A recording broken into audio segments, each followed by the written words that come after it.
आपलं काहीच उरलं नाही आपलं.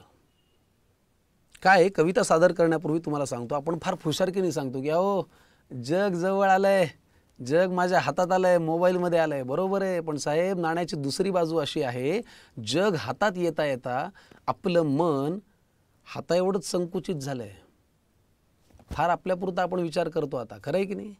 आणि याच्यावरती आपल्या संकुचित मनाला आरसा दाखवणारी वर्षा पवार तावडे यांची अतिशय सुंदर कविता काहीच उरलं नाही आपलं. पूर्वीचं एकत्र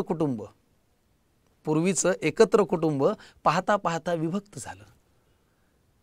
पूर्वीचं एकत्र कुटुंब पाहता पाहता विभक्त झालं. पूर्वीच्या हम दो हमारे दोचं आता एकच बस झालं. पूर्वीचं एकत्र कुटुंब पाहता पाहता विभक्त झालं.